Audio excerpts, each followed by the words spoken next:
Thank you very much. Look at this. Okay.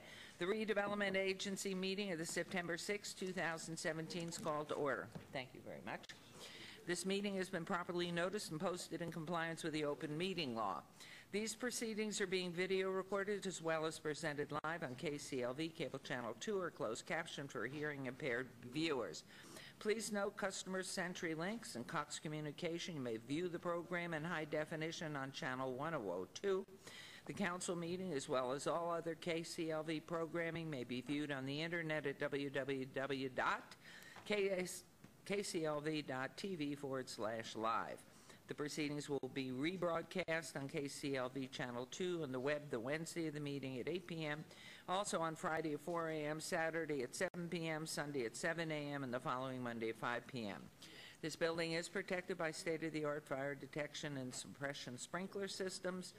If alarms should activate during today's meeting, please evacuate using the exits at the back of the chambers, go out the mezzanine, proceed out the double doors to the terrace and down the back staircase. For anyone who has difficulty with stairs, please check with a marshal or fire official for assistance. Once outside, assemble on the northeast corner across the street from City Hall at Lewis and First. Employees wearing safety vests or our city marshals will inform you when it's safe to re-enter the building. For public comment-related items on the agenda, citizen participation and public hearing items, we have available a speaker card which you may complete and submit to the city clerk. Cards are available online in the clerk's office or at the rear of these chambers.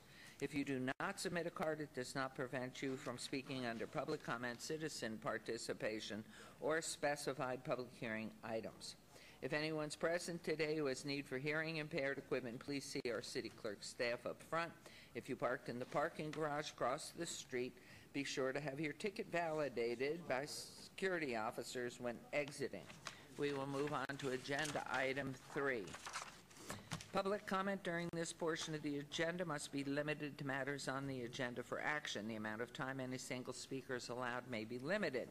All comments made will be cross-referenced to those specific items. If anyone submitted a speaker card who wishes to speak under this portion of the agenda, please come to the podium and state your name for the record. We will set the time at 1 minute. You always have to say that long thing. But you do what you are charged to do. What if I get reelected, you're reelected, and I'm sitting right next to you? What are you going to do then? I'm going to keep doing I'm probably going to punch you a lot. Right. Okay. Anybody? Nobody? Oh, do you wish to please come forward? Okay. Who he? Be nice. Be nice. I think I know this wonderful gentleman. Good morning, folks. Is this public comment? You absolutely may have the microphone. It's all yours. Oh, okay. Remember the days at SEP when you and I were young. Some years ago. Sure is nice on Friday. So your name is, please, for our record.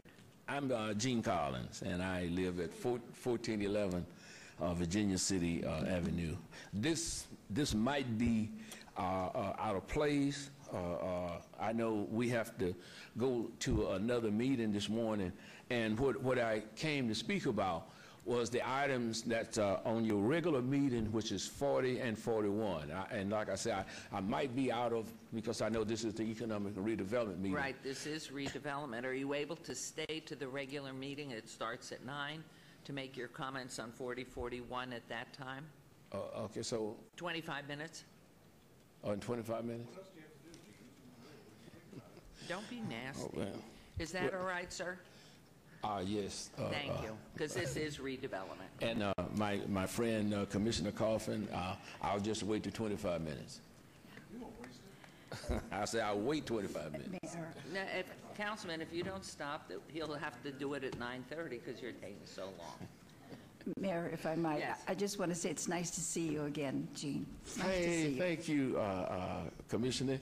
And it's always good to come before you, and I'm really appreciative that when I see all of you up there, and I'm always reminded of the hard work that you are doing and that you have done.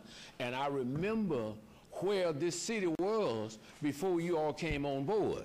and I see now where the city is after you are on board, and so that I'm so appreciative that all of the hard work that you have and continue to do. We love that. Thank you very much. We love what you do, too.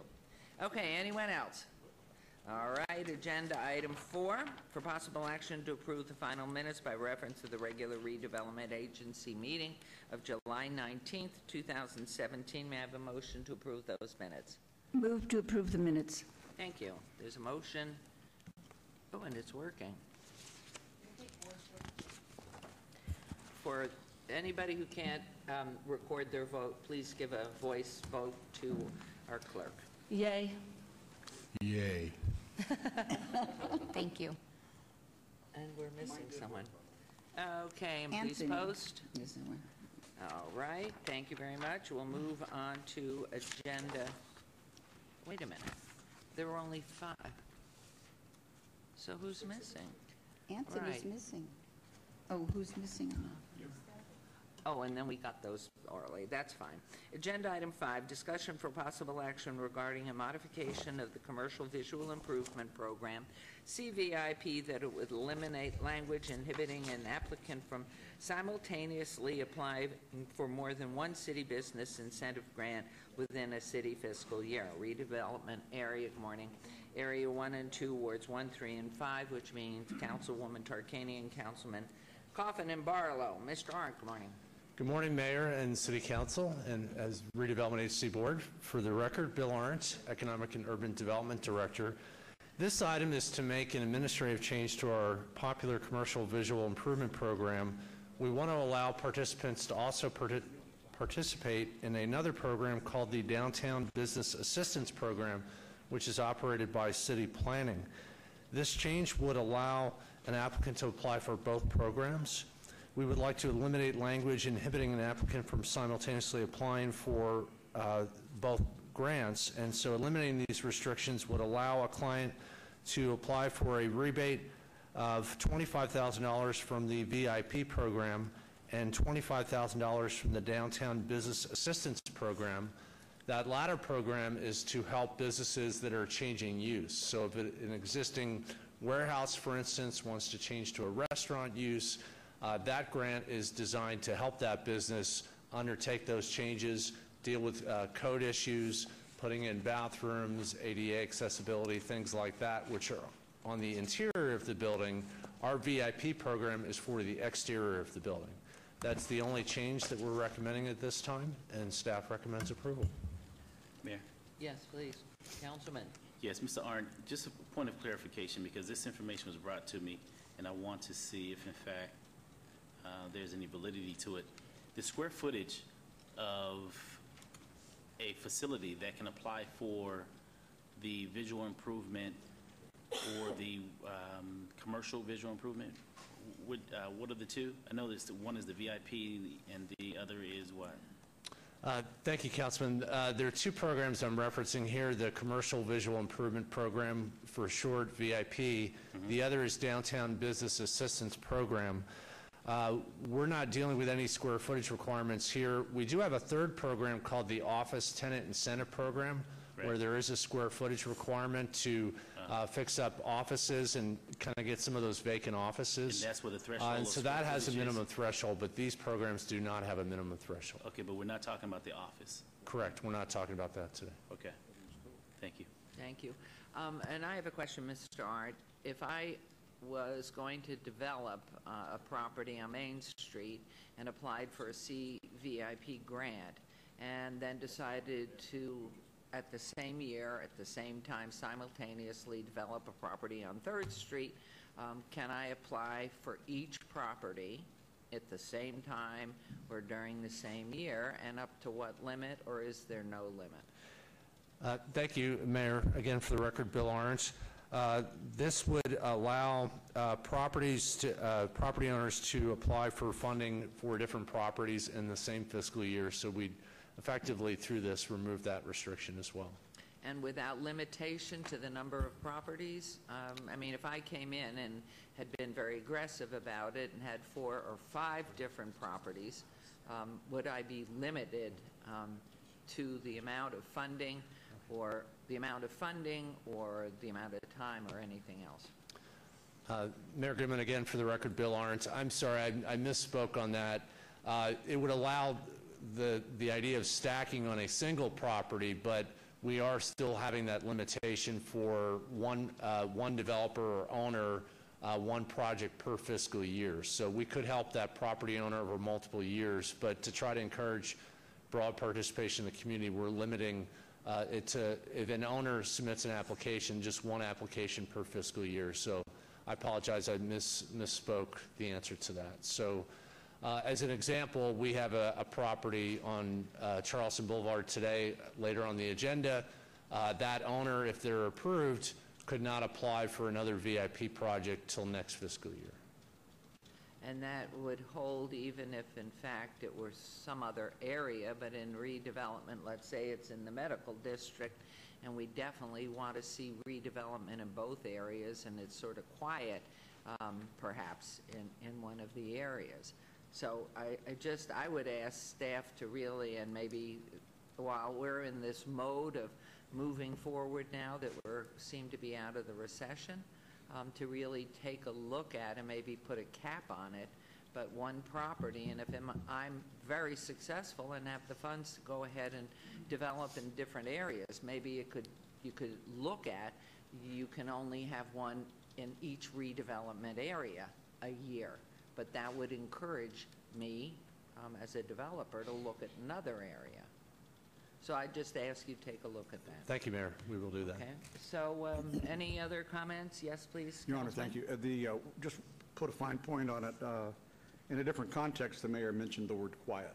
So we have a lot of shields which protect names, but it hurts us sometimes. In this case, we sometimes don't know who the real owners are. So you've got an LLC that owns a shopping center, and there are lots of investors or owners in that. What if an LLC owns this bay and another LLC owns this bay here, and you got 3 or 4 bays in a center or a plaza or street front, and they apply separately, and they say, and they legitimately say, these are separate ownerships. They are legally separate ownerships, but we really don't know if they are, in fact, ordinary live body ownerships, for lack of a better word. That's so. Do we have the ability to pierce through that if we see that going on? Because what happens every time a law gets passed, people always find a way around it. Granted, there's still the investment required. You still got to get the match up. So do you see us having a problem there? Councilman, for the record, Bill Arndt, we have not experienced that problem. One of the protections that we have is a disclosure principles requirement. So the participant, if it's the property owner, they have to fill out a disclosure principles form, which lists every owner in the property holding a 1% or greater interest in the property.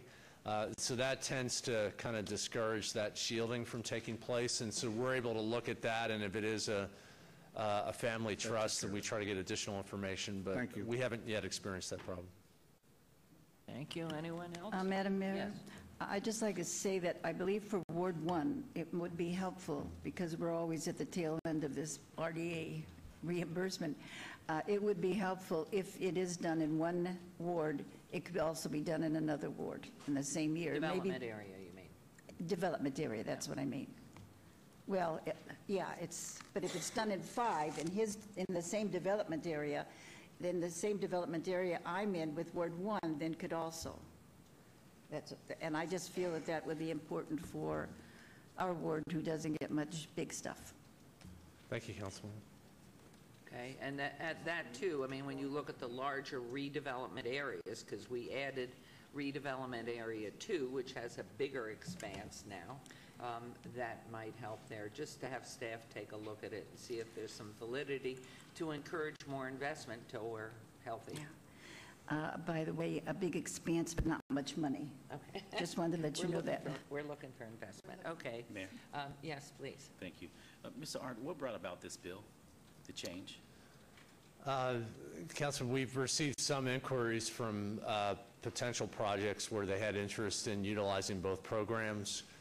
There's still vacant property in downtown, so I don't have a project before you today for this. but we're getting an interest from clients, and we've also seen the interest in our visual improvement program diminish a little bit over the years. We have had some success, but it's really kind of to try to help an extra incentive for some of these older properties that have yet to be benefited from this program. From a marketing standpoint or promotion, what are we doing through your department or through PIO to advertise the availability of the commercial visual improvement program, specifically to the smaller storefronts that are in need of a facelift? Just shy of going out and possibly knocking on some doors to let them know that this money is made available to them and that they potentially meet the criteria, looking at the building, the facade, and encouraging them to apply. Thank you, Councilman. I think the best advertising has been word of mouth. Most of our program participants have learned about the program through word of mouth. We do advertise the program on our city website and our department portion of the city website. I think we also try to get out in speaking engagements in the community, chambers of commerce, Rotary clubs, everything in between, to try to get the word out on what this program's about. I think there's an old adage that the hardest money to give away is free money, that initially maybe a business owner, when they hear about the program, would think there's got to be some big string attached. It can't be a grant from the city. It is a grant, and we do have that match requirement, but it is a grant. So we're doing our best to get the word out, and we think the best marketing has been through word of mouth. And what are the requirements for the grant? The main requirement is that the property owner commit for every dollar that we put in, the property owner has to put $2 in. So in order to get the maximum of $25,000 in assistance through the VIP program, the property owner or the business would have to put in $50,000. The owner is also required to record a facade easement against the property so that we can ensure that once they make the improvements that they're maintained for a minimum period of 5 years.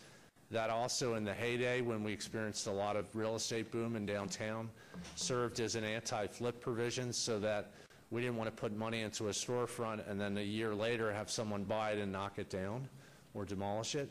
So that was kind of an added protection, and it's fairly common for these kinds of programs. So in the event that someone should sell the building in the 4th year, having a year left on the facade improvement responsibility, what happens? What is the recourse? The easement that's recorded against the property runs with the property, so that would survive a sale of ownership. And then we have the ability to enforce that, including requiring partial repayment. For instance, if we're 2 years into the grant and the owner fails to maintain the improvements, then we could attempt to recapture the remaining portion through years 3, 4, and 5, or 3/5 of the grant. So if we did 25,000, we could try to recapture 3/5 or 15,000 back to the agency. Thank you, Mayor. Thank you. Any other comments? Madam Mayor, and to the clerk, to correct the record, I used the term Ward 1, and I meant redevelopment area 2. Just so we're clear on the record. Thank you. Okay. May I have a motion on this, please? Move for approval. There's a motion to approve agenda item 5. Please vote and please post. I'm a yea vote. And Aye. Councilman and Councilwoman? Aye. Aye. Okay. You and I, we are alive. The 2 new council people are not alive. We'll move on to agenda item 6. Thank you very much, Mr. Arndt. That was posted and approved. And agenda item 6, report of declarations of interest in property located in the existing redevelopment area and or redevelopment area 2. Ms. Holmes, good morning. Good morning. My name is Luann Holmes. I'm the city clerk for the record. This is the annual disclosure of interest in our redevelopment areas as required by NRS 279.454. Any officer or employee of the city who, in the course of their duties, participates in the formulation or approval of plans or policies in the 2 redevelopment areas we have in the city must disclose any direct or indirect interest in said properties. The law requires these disclosures be entered into the record of the redevelopment agency as well as the city council meeting. This item, along with city council item number 13 on the morning's consent agenda, will satisfy the requirement. There's no motion required, and I thank you for accepting the report. Thank you very much. We will move on to agenda item 7, RA 82017, discussion for possible action regarding a resolution finding the project proposed by the Commercial Visual Improvement Program, CVIP, agreement between the City of Las Vegas Redevelopment Agency, RDA, and 101500 LLC owner, located 1120 East Charleston Boulevard, to be in compliance with and in furtherance of the goals and objectives of the redevelopment plan, and authorizing the execution of the CVIP agreement by RDA not to exceed $25,000 RDA Special Revenue Fund, Redevelopment Area 1, Ward 3, with Councilman Coffin. This item is related to Council Item 20, R422017. Thank you, Mayor. For the record, Bill Arntz, Director, Economic and Urban Development. With me today is Ryan Wilkerson, who's representing the property owner and the applicant for this VIP grant agreement. This is for a property on 1120 East Charleston Boulevard. 101500 LLC is the owner. You see the property here, located at the intersection of Charleston Boulevard and Maryland Parkway. The property is a retail strip plaza called the Hunt Ridge Center, and it's located across the street from the Hunt Ridge Theater. The property is a 62,000 square foot shopping center currently housing a Savers thrift store, a fast casual restaurant, the Hunt Ridge Pharmacy, a barber shop and tavern, and the owner is seeking to renovate the exterior of this facility to enhance profitability, increase desirability for future tenants, and the rental desirability. The developer is really being a positive catalyst in the area and really helping to attract other investment into the area. This is a picture of what the property looks like before the improvements are to be done. The upgrades and the proposed improvements include replacing the parking lot lights with energy efficient lighting throughout the property, landscape and irrigation as well. The applicant is undertaking substantial exterior improvements approximating $553,500. The applicant therefore is eligible for a $25,000 grant reimbursement. And we believe that this will help not only improve the area physically, but help to attract new jobs to the area as well. With that, I'd like to turn it over to Ryan, and in turning it over, I'd like to thank my staff, June Johns, who worked on this project for the business. Ryan? Good morning. Welcome. Thank you. This is exciting. So my name is Ryan Wilkerson, for the record. Thank you, Mayor and council members. We have been in the area down here for 2 years now, almost 2.5 years, and we've done a lot of different things, and what we have planned forward is a lot more. We're doing a lot of improvements on the inside of the space as well. No use changes that would qualify for us for this other program, but we're bringing in other retail tenants and overall improving the area. So, Beautiful. Any questions, Mayor. comments? Yes, Mayor. Council, Well, okay, Councilman I'll Barlow, yield and then to- I'll give it to you. Okay, Councilman? Thank you, Councilman Coffin. I think this is wonderful. It's been a long time coming for East Las Vegas, specifically at Maryland and Charleston, for the Huntress development here. I really like all of the new development that's taking place. I know gentrification across the land is, one of those inevitable developments that take place, but to actually see the resurgence of this new development and new commercial spaces and smaller mom and pop shops coming back into the area, I think it's wonderful, and I most definitely support this development moving forward. So congratulations to my colleague to the left in advance. I'm most definitely in support of this request before us. Thank you.